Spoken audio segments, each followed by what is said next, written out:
Something about those ballpark hot dogs Yeah. that just seems so low quality, but they're just so delicious. I don't know why. It's the water it sits in. It's so funny. So you know, my guys were here, and we obviously had Airbnbs for Flashpoint. Yeah. And hot dogs in Sweden, they taste like sausage. And we buy hot dogs, we have them in the Airbnbs, and Exist is cooking it, and he eats one bite, and he's like, "What is this?" Yeah. Like what? Because it has a flavor. Like it's a very it's a hot dog flavor. Like there's literally you don't taste any meat. It's mystery meat. It literally has a distinct flavor of its own. It's a hot dog. Mystery meat. 5% worth of meat in that. 95% worth of something completely else. It's all the leftover meats just put into nice casing. Well, that didn't work for Gen.G. Looks like it was an attempted fake. The bomb is dropped all the way over towards the other side of the map. So Daps is going to try and find his way there. 1 versus 3. He's got plenty of time, but he's got no armor.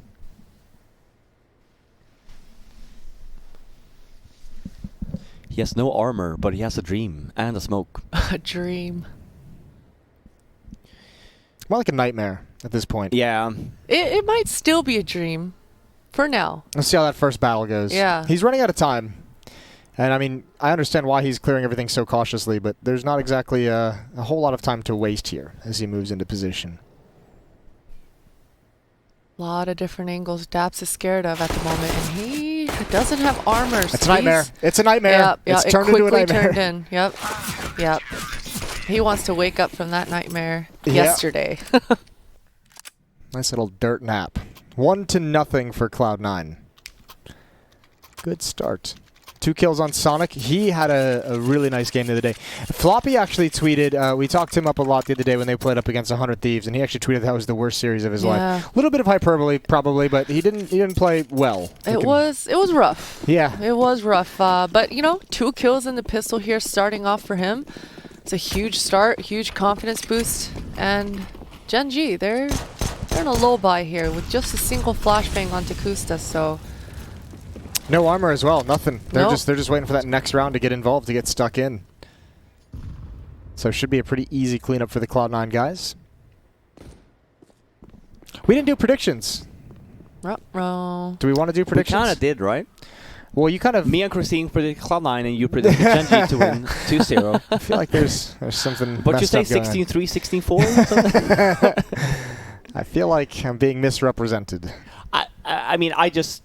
Same maps, even though I do favor the people like replaying it, the people that lost on the map, I do think that Cloud9 was just a better team last time we saw them play.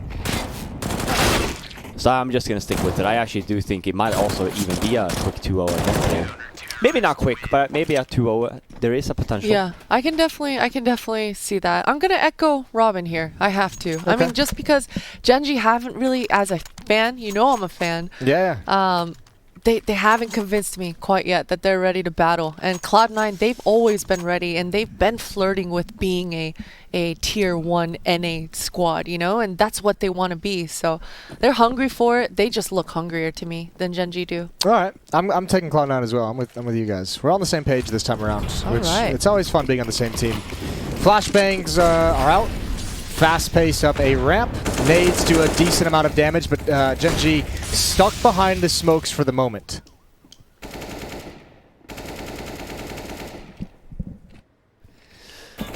We said a first swap around, but it's a scrappy buy from Cloud9, the bonus round essentially. SMG still on JT. 2 Famas. Nades are running out. 1 minute and 20 left on the clock. And for Gen.G side, if we look at just pay attention to even their positioning and also their nades here, they do have enough nades for an A execute. I love this from Cloud9. This is a mid-round aggression, retaking some space here. This is all a matter of also getting trades here. Instead of just dry peeking and stuff like that, it's pretty quiet here and you don't get the initial peak. One of the things we probably expect from Cloud9, if this was a better buy, was one more flash for Floppy, but instead it's a dry peek. We do see nades come in, and for Cloud9, they have to still be aggressive here because there's not enough nades for the retake. And Floppy just barely misses that angle. This decoy onto JT's feet right now has got to have him trembling. He's got to be a little bit shook right now. There's a lot of pressure his way, but no one's looking his way. He gets a second kill Oh my even. God. This is huge for him. That's a bomb down, especially because both of his teammates were eliminated over towards short A, towards the scaffolding. He gets to just chill here for the moment. Smoke to give him a bit of safety on the left side. He's got a teammate to watch his back, and he can just continuously repeat this with impunity. 15 seconds. They have to move into this bomb site. And actually, Cloud9, they're going to challenge. They're going to win both of those in Sonic. All he has to do is run. I don't know if he realizes it. He's being flanked out, and the gun wasn't there for Kusta. Cloud9 almost threw that round for me, honestly. Like, when you have the guy in sandbags and you have that information, you kind of see the spot, and you know that that bomb is down as well. 13 seconds left on the clock. No one had... Sell the guy. You know what I mean? Like, just let him die. The smoke was still down there as well. You can still play the bomb. I mean, all these... Holy smokes, what a round it turned out to be. Mid-round aggression, like I said, from Cloud9, and it's a great little spot there. JT really doing a fantastic job in staying alive. Oh man, I got nervous there. I mean, it's still a round win, right? We take those. Yeah, but like, we do take them. We take those. Wow, man. Oh dear, spicy start. Floppy, all smokes down deep. He can get no information, just a little bit of chip damage. Man. Oh, OC spotted one through the curtain. And Floppy's now got a triple kill in the round. 4-0 for C9. Floppy, he's heating up, man. He, that tweet, that day even, it got to him. He does not want a repeat of the same performance. And that was, now we've seen it's only been 4 rounds from Cloud9, but even in terms of setups on A, they've already showcased 2 different setups in the sense of like a mid-round aggression play. That was an aggressive play, kind of like looked a little bit like a Fury around there. But just the fact that already right off the bat, we see that they at least have 2 kind of change of pace, even probably a defensive setup as well, something we noted from Cloud9. So overall, I do think right off the bat, and again, it's only been the 4 rounds, but you can tell how developed they are on this map, even compared to a Furia that we said was struggling. So now it's all on the Gen.G thing because of the change of pace and stuff like that. It's so important for Gen.G to make good decisions here and just to decide what they want to do. They have to have a very clear-cut idea of like, hey, how are we doing this? Like, for example, here again we see it's a very smart decision here from Gen.G. They're taking A, but they're being very limited in what the nades they decide to throw because they know they need them for that after plant for the retake. Nice entry as well. Mid-round aggression coming in from Cloud9. Also, fantastic job again from them. Really hammering down on the timings. And that's the kind of aggression that MOTM just had that really makes you confused if you're Gen.G on the T side. Like when someone just drops down the ladder, a weird cheeky kill off the flank and then disappears. And now you just feel like they're step ahead of you and you have no real idea of what's going on. Automatic's going to try and clear this out. That's a tough angle. That's a real tough angle. Daps is going to trade it off. But these 2 players from Gen.G, it's a 2-on-3, and they're far spread apart. Dabs, he still has quite a few nades, and he's going to actually meet back up with Bentet here. And Bentet, he's actually got a clear vision into the site, and there's no one here. That flashbang is going to make him a little bit more nervous. And yeah, at this point, Gen.G, they've lost the timing. Cloud9, the jig is up. They're ready to go. That flashbang is actually going to give Bentet a hope. Or a chance, rather, but nothing is going to come to fruition here for Gen.G unless Daps pulls off something in 4 seconds. He's out of there. He's out of there. They are chasing, but they're not going to be there on time. Another round for Cloud9. Good setup for Gen.G. One of the things we talked about the mid-round aggression for Gen.G, we see there when we talk about the sides, one of the things I always refer to as G2. A lot of the members here from the Gen.G side is obviously leaning towards A here. We have one guy in Kusa kind of holding the flank, but he's the sole guy doing so, and there's a lot of ground to cover. So Cloud9 being very smart towards the aggression. We tend to see aggression into B, we tend to see some aggression into mid. Again, it's all about the gamble, but so far so good for Cloud9. A great start to this half. Ooh, JT races down to the scaffolding behind that smoke. Double nade deep. No one's there for Gen.G. They've got the full losing bonus in their favor. Now it's just a matter of showing us why they wanted to come back to this map in the matchup. Kusa already gets taken out by Sonic, and we've seen Sonic doing this time and time again towards this B stairs. Just a quick pick. And he seems to really like that duel, and Kusta loses it this time around. Som He's got this MAC-10. This is not a duel he wants to take. Floppy's going to eat this shit up. Oh, Floppy's going to love this flashbang. Oh, they were just looking away from it. Molotov to make sure they can't get too close. He's got to be careful of the boost. A lot of pressure on Floppy for the moment, and it's looking like Gen.G want to pinch this bomb site, but they're really not sure how to make it work, especially with no access to mid. And look at the reaction of Cloud9. As soon as they spot the people are out mid, they go aggressive on the A bomb site. You talk about the A scaffolding there. Yeah. That's exactly where they're at. OC have a great aggressive angle, kind of makes them fall apart. So that's why you also see on the B push there, there's 3 members towards that B bomb site for Cloud9, really fast on the rotates. This is a weird read here. We kind of see if they kind of get that on time. Oh my lord, they are moving back towards A as well. So this is a good read here from Cloud9. We look at their nades as well. It's just the one smoke left, and that one just went down. So this is an aggressive play from Cloud9. They have to fight on the bomb site. Can't allow Gen.G to get the bomb down. Nice again. Nice play from Cloud9. You know, I really think that even their rotation, stuff like that, even in terms of information that they're getting, they're doing a really good job right now in locking down the bomb sites in the overall, and even in terms of mid and how they choose to rotate across the map. And for Gen.G, this is looking real scary for them, honestly. I think that we're at a point now where they have to call a timeout. There should be a fast round that comes into play, because you have to make Cloud9 a little bit uncomfortable here. Take the fight to them just to one round. Showcase, hey, we can take the fight to you. We can play aggressive. Have Cloud9 waste more nades early so you can open up the map a little bit more, rather than playing a little bit passive. Because right now you are kind of just playing into Cloud9's hand. Yeah, this is not ideal. It's not what you had in mind if you're Gen.G coming into Vertigo. Automatic at 1 kill, Kusta at 1 kill, Som on 2 kills, Pentet at 3 kills, and Daps is at 4 kills. So the production isn't quite there. What's most impressive as I list off all those kills is it feels like there's not very many coming out for Gen.G, but they still actually have the economy of Cloud9 kept relatively in check. But you say that as well, but it's round 7. Yeah. And how many frags did you actually list there? What, like 12 on the board across 7 rounds? That's not great.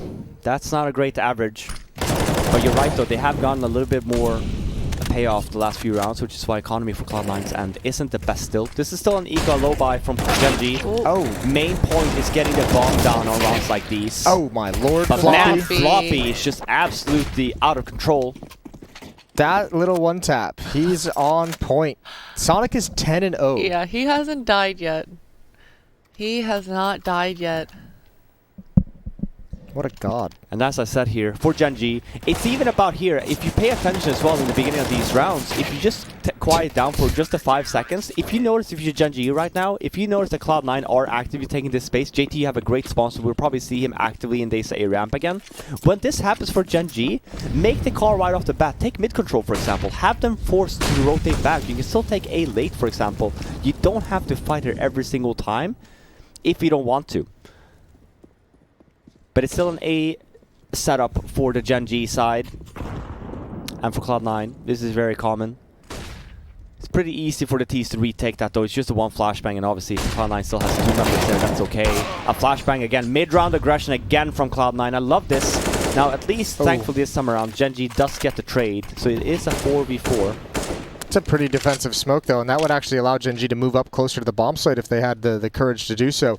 All 4 members are going to rotate over here. It's a 4-on-4 and a passive defense. JT is out of nades. OC is here with an op. He's got a Molotov and a nade as well. There's the shot and the kill onto JT. OC, I don't think that went where he wanted it to.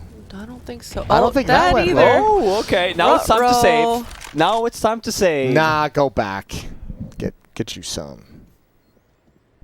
Got to make up for that horrendous utility. Yeah, I mean, there's still 1 smoke left on the Cloud9 side. 1 flash, 2 flashbangs actually. But we look on the Gen.G side, and again, if we talk about the utility and stuff, they have the man advantage and even a smoke and a flash in their name. So this is not looking pretty for Cloud9. See a great hold from Gen.G. First round on the board. And this is the second time that Floppy has made a play towards that short A with the pop flash, and he's been good for 1 each time, but he has been punished by a second player who was blind and kind of able to refrag him. And this time around, Gen.G are able to capitalize off that trade, so not sure if Cloud9 want to keep doing that. Floppy hasn't had the much as much success as I'm sure they want. And a 1-for-1 trade there with that play, I don't think is worth it for him. Well, at least he didn't get caught off by that same position twice. Yeah, it was a different one this time. Yeah, he was like, listen, I'm going to get that kill, at least. Same positioning though.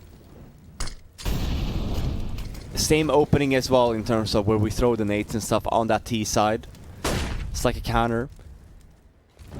But we obviously know as well, Cloud9 have a different idea in mind this time around, and right off the bat, even in terms of positioning, this is a retake on A setup. This was much more focused towards mid and towards that B side.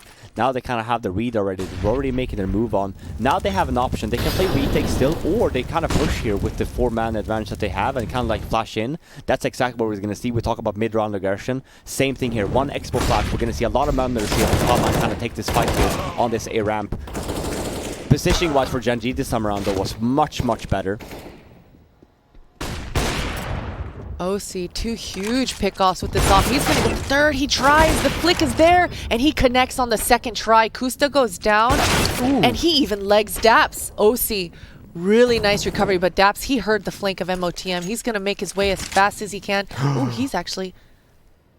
Oh, no, he's overthought this. Now he's bought a lot of time for MOTM. He's already on the move.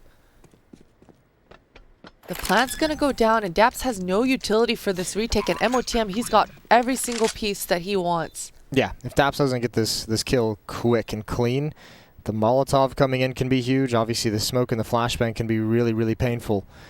So MOTM starting to creep in. Still hasn't found position of Daps. Footsteps are made. He's going to get to the bomb quickly with an early tap, looking for that peek, looking for the response. Here's Daps sliding out, and he goes down. Nice clutch from MOTM. And again, another great round from Cloud9. I actually just love how they're doing right now. I said it was a retake setup. They go mid-round aggressive instead. Genji had much better positioning there, but then once they start getting the trades, one of the things that we note as well is that Genji kind of gives up. They're like, oh, they kind of take it for granted of like, oh, we got the trades now, like the bomb site should be fine. You still have a lot of nades here to kind of spend, like take a breather here, you know, you take the 5 seconds, it's a 1 flashbang. There's still smokes, for example, on the players of the Gen.G side there, just a 1 flashbang when you're coming up for short there too. Throw the smoke somewhere, you know, like take another mark that you can kind of cover. But it doesn't work out. So what started off as a nice round for Gen.G, it's another round for Cloud9, and it's another fast one at that. JT trying his damnedest to get a pick with that MP9. That's going to be a huge pick for Automatic. Just patience pays off for him, and all of a sudden it comes down to just Floppy and OC, but this is a pretty good position. But Gen.G, they're adjusting. If OC peeks down just a little bit deeper and gets this intel, you'd have to be so bold to do that because you don't know how many people might be there. Yeah. Now over to Sonic, playing retake. He's looking for just 1 kill, and he's not going to get it. Good utility. Nade is out. It'll do damage, but not clean anything up. This is doable on the retake, but I don't know if Cloud9's going to want to invest everything without finding a kill soon. Psalm's brought low, but it doesn't matter without the frags. That might still just force Cloud9 away. If they had gotten that kill, they would probably go for it, but at this point, don't want to risk everything. They've got MOTM, who's dead already with 750. JT's dead as well with 50. They're going to need to rebuy. So next round, Cloud9, I would imagine 2 upgraded pistols.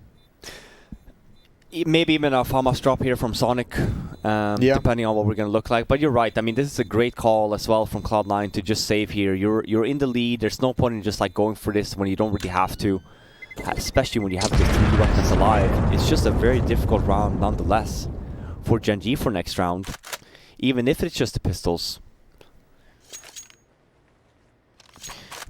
But yeah, obviously the loss bonus from Cloud9 is obviously not there. It's the first lost round for them, so they're not getting a whole lot to work with. JT gets an SMG dropped, so he's going to be able to afford himself an armor and some nades here.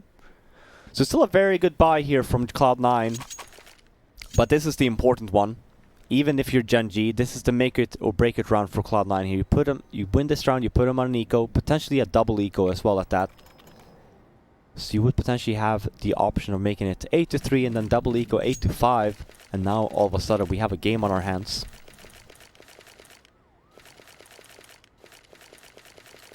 But it's round 11. And a timeout was called. Up on OC. Good spawn from Sonic here as well towards that B bomb side. If he wants, he can go aggressive here, but it's just going to take the peak. Very standard stuff. Same for Gen.G. Just a little bit of a faster accurate take. But very much the same nonetheless.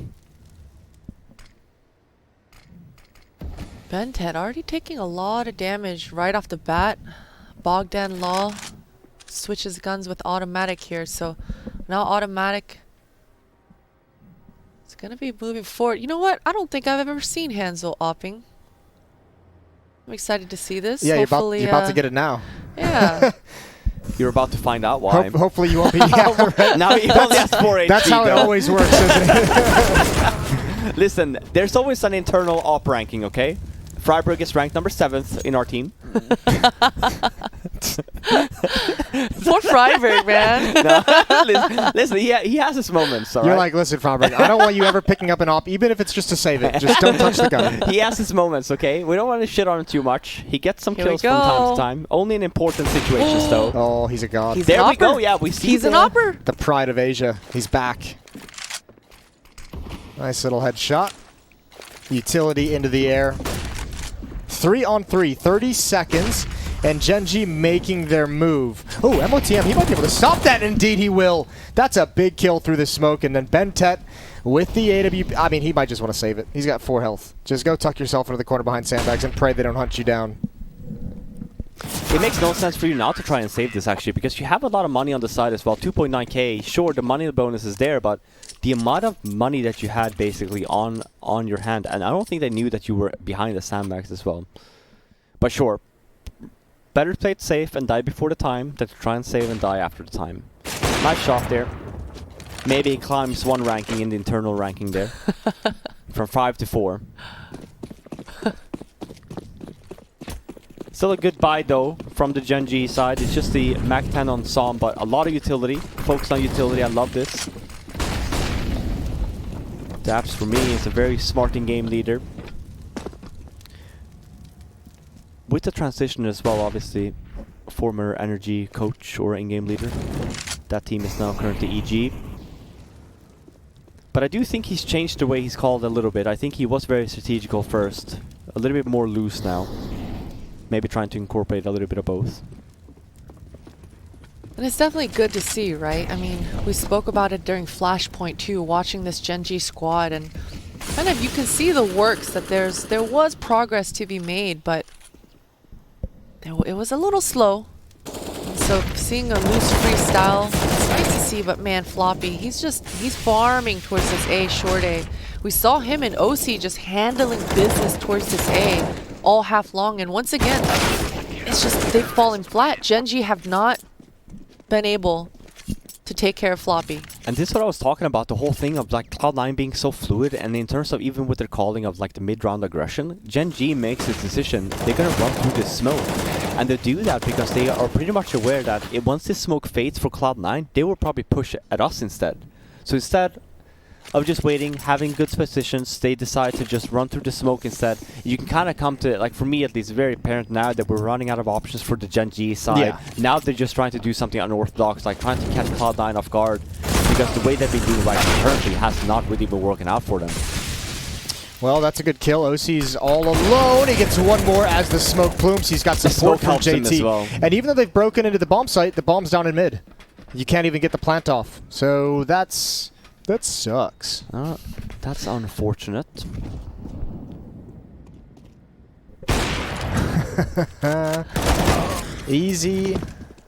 Easy all day long. Bentet last. Oh! Here we are. Wait. He's back. Oh, he doesn't know. No, he doesn't expect it either. He got 1 shot off a parting gift. It doesn't even land.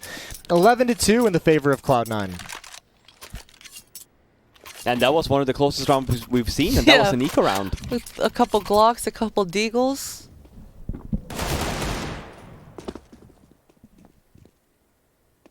That was nice. Yeah. Not enough, but nice. Well, a huge lead. Tactical pause taken. 2 rounds remaining to be played in the half, and I would imagine this is Gen.G taking the timeout to figure out a plan to get as many of those rounds as humanly possible. Yeah, and the timeout should be called here, like when we look at just the overall approach from Cloud9, a lot of mid-round aggression. When we look at Gen.G here, like, you don't have to take A right off the bat. You can actually start off the half or the round if you want, with just a mid setup with a B setup like 2-2-1. You just have the one guy holding the push from A, and then after, you know, you wait 40 seconds, you can still retake the A ramp later with the nades that you have. You don't have to take the fight early. You want to also cause rotations as well. You want to always have Cloud9 second guess where it is that you want to be going. And I do think that was a Genji pause. 2 more rounds left to be played in this half, and Genji needs him. So just a couple nades and a shot to bluff that A control, but the majority of Gen.G are going to come Sonic's way, and this is a huge moment for Sonic. He's been on fire, and he does get the first kill, but the spray, it was hard for him to recover because it was almost a whiff. And now Gen.G, they're rushing into the site. MOTM. Oh my god. This is a play. Oh my. This is a play! And Automatic heard the footsteps. Oh, that's crushing. That was almost absolutely perfect. Nade out, flashbang is out, Floppy's come through. Again, he stepped up to do something. And there's OC coming in hot. One-on-one with Automatic, and he's found it over the top. The angles, the angles. OC knows the angles. Dang. That was such a nice recovery from Cloud9 because Gen.G, as soon as they got that pick off and entry towards B, I thought it was game over. The flashbangs to T, Floppy up there. Man, that's unreal. Cloud9 is just fearless in that retake. Wow. I feel bad for MOTM. Like, they still won. He should have gotten more. He deserved more for that play. For that play, he deserved at least one. Yeah. Good heads up by Automatic though to catch it before it was a disaster. I mean, you do have to say that play from MOTM gave away the positioning of Automatic. OC knew exactly where to look in the follow-up once he got that first kill. Now we go back to the regular default towards A here from Gen.G. Very much the same. And also very much the same kind of setups we see from Cloud9 here as well. Floppy very aggressive into A short. Same setup here also. We saw here now then at around a minute, depending on what the read is. We see here as well now from Cloud9's end, they have no nade steps because obviously that was a one-on-one at the end of that. So money's not in their favor, so they're forced to play this aggressively. Again, Gen.G's, I'm like, I get upset like watching them play because like, it's so frustrating. You know that they want to go mid-round aggressive. They've done it every round, every single round again and again, and you're just walking up with nades. Come on! Oh, Fifi. Ah, I love it. I like watching you get frustrated. It's a good time. 13-2 is the score from Cloud9 as they're going to switch over to the offensive half of Vertigo. Still wondering why Gen.G picked the map. Maybe we find out in the second half. We'll be right back. Second pistol is underway of map number 1 here. This is Gen.G's map pick. Vertigo got 2 rounds on that T side. Cloud9 again. We kind of saw the same thing 2 days ago when they played each other. Just Cloud9, I feel like it's just a better team, honestly. I think they're doing such a much better job in trading, just overall, like game approach as well. You know, they feel like they actually string rounds together as well. I agree with all of that. I think the other side of the coin too is Gen.G has got to be so frustrated that they haven't made nearly as much progress as they would have liked, like compared to the expectations. And I have to think that, you know, if I'm in Gen.G and I have these players on my name, I won DreamHack Anaheim to start, and then everything after DreamHack Anaheim has been an absolute disaster. You'd have to feel like, you know, you're frustrated that all this practice over this time hasn't led to better results. Yeah. And that's just going to make you very easy to break as a team. And after a 13-2 half, it's like... It's one of those things. I can't speak and say that they are, but like, how mentally checked in can you be at this point if you're Gen.G? Now like, here's the thing. Yeah, no, and I completely agree in some sense too. Here's the thing for me. Like, even if you're you go on and you win Anaheim, for example, right? That's just you're an unknown team. Like, people don't really know how you're playing and stuff like that. The progression that you want to see here, and I always talk about data and stuff like that, and I use data for my teams, and it's just like, you want to look at the progression at least, like at least come back. There's obviously good things that you've learned throughout this half. It's not just like you haven't spent 6 months and you haven't gotten better in something. There are some things that you have definitely improved on, but if you don't look at data, if you don't look at actually like what it is that you're struggling on, you're gonna have a really hard time in like really fixing your problems here. But I wouldn't count out that we have the player bake. This is obviously last tournament. before the break, but I think that the basics should really be there. That's the worrisome part for me and if you're Gen.G, because like the basics are like the way they open rounds, they actually nail that. They don't lose entries early. They're one of the few teams that you can actually argue that they don't actually just go and die raw off the bat. They actually play very much team focus and stuff like that. But it's after the initial 20 seconds, I feel like they just completely run out of ideas, and it's just like they look completely lost. They're hitting the bomb side here now though. It's Cloud9 though. It's a buy from the Gen.G side. Lost the pistol again. 4-on-3 here, and if you're Gen.G, I mean, this is one of those things of like, I mean, you There's either no wrong save for answer next, here. or you either just go. I mean, either way. There's no right answer. There's no wrong answer. Yeah. Just you know, Whatever we've you all been prefer. there. We've all been there.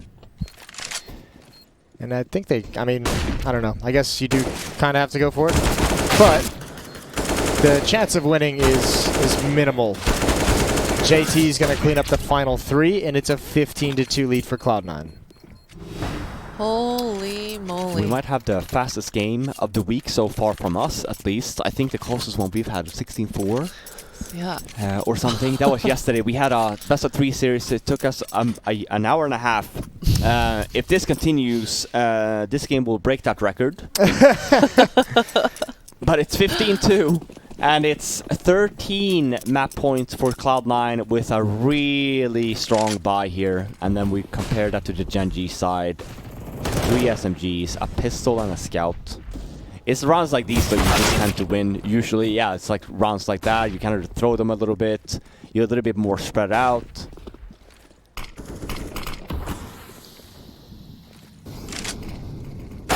Oh. Another kill there, 5-on-3. As I say that, Sonic kind of gets another one. Oh, okay. All right. Well, when all else fails, just start spamming the jump button, holding the trigger. Sonic down low. JT's going to come in for the rescue. 1 versus 4, although they're all tagged up decently. Still going to be a difficult clutch to win. And yeah, he's brought down too low surely at this point, but some kills coming out. The flank is coming in hot, and he knows, I believe, that Daps is there. He's definitely least has some expect it. sense. Ooh. He does have the bomb and 45 seconds. Oh. Now he knows. He definitely knows. Yeah, but he's walking up the ramp right now, though. Oh, he had the idea. Just couldn't get away in time. Nice little peek from Daps. Nice patience from Daps. 3rd round on the board for Gen.G. They only need 12 more straight. Only 12 more rounds. That's the start. It's rounds like that, I don't know. I feel like always when you have that map point, and especially if you have so many rounds to play, that first round tends to be really sloppy. When we look at Cloud9 overall, I mean, the trading game has just been on point, and that round you see, there's no trading game. Sort of just like, hey, let's try and close this off, be aggressive. Puts them on a save. Half by at least. We do have some nades leaning towards the B bomb site here, with 4 flashes, a smoke, and a molly. I'm going to see the molly over towards that Nico box, probably your back sight. And then flashbangs rain in, and this is where the training game is. Kuz doesn't shoot the first one, really smart play from him, and that's going to get the massive payoff. Skips the first one, no one else bothers actually even pay attention or even clear that area. This is a little bit weird, but a nice hold. And I think that flashbang from automatic maybe confused Cloud9 there, but usually you at least have the last guy on that T offense go that long route on the left to clear that once he starts shooting, but all 5 went right side. I love this from Cloud9 as well. They bought last round. This round they could have had the potential of buying. They would have had 3.9k, 4k, or whatever. And some teams tend to buy there. I've never understood why. This is really smart play from Cloud9. You have 11 rounds to work with. There's no way. Just take it easy. Have a lot of money. Be able to buy. Every round. For a fact that Gen.G, it doesn't really matter the economy at this point. They could. It's 1 round. They can't afford a single one. uh-oh, this is how it starts for Gen.G. This is how it ends. This is how it ends, yep. This is how it usually ends. Well, I mean, here's the real tough part. Because all the pressure came from middle, you have to think automatic's going to be a little bit cautious in rotating over, so there's some time where Kusta is the only defender at that bomb site. Automatic's getting closer and making his way there. But Cloud9's actually heading to the other side of the map as well.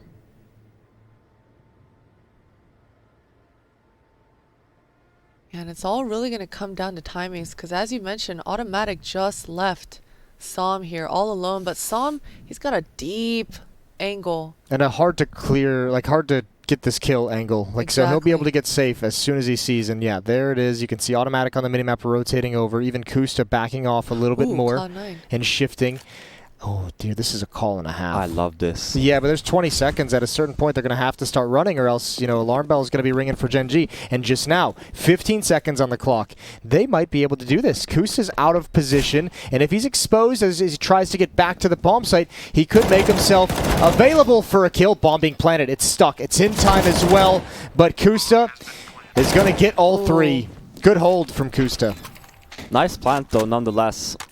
Nice cheeky play there as well. But they hold on for dear life. 15-5.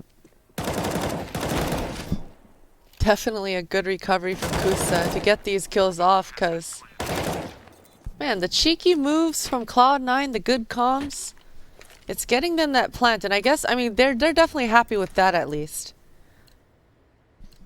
Very Yeah, I mean, that minimal plan brought alone. into the round. Yeah, that plan alone. Even have some spares as well. Full buy. Opting for no ops on the Cloud9 side. They could have afforded it. Went for utility instead.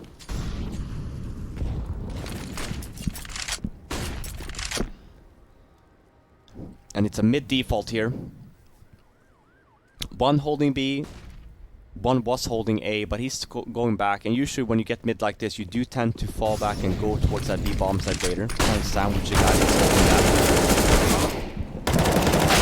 Ooh, that's brutal. They've cracked their way in, and JT can hold on to the middle of the map. He can lurk around this smoke. And yeah, Som, excuse me, just pre-firing around the smoke. It's not going to matter. And, I mean, that should be the round. Bomb planted. That should be the map. JT even getting one more as Bentet's forced to be aggressive. Automatic left in a 1 versus 4, even though he's thinned it out. This is it. This is going to be Vertigo going to Cloud9.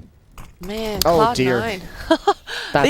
They just overpowered and bullied Daps just way out of position and just made their way into that bomb site. Yeah, they got to pretty much do whatever they wanted that whole map. There was not a whole lot of resistance being mounted by the Gen.G guys. 16-5, even worse than the first time around. Yeah, but it's still very much the same in terms of like how Cloud9 makes Gen.G look. They make him look like a pug, and we see the same thing, the same thing here on this series. They actually make the basics are there. They don't lose entries early, the first 20 seconds, but then after that, like the idea is to just like they're done. They're done. Like, oh, we didn't die. That's great. What else do you do? And for Cloud9, I mean, overall, just approach, just rotations wise on the CT side. I mean, very nicely shown there. Yeah, that was good stuff. That's quite an opening map for Cloud9. We're going to head to a break and shake that one off, and we'll be back for Inferno, which is the next map in the series, so see you there.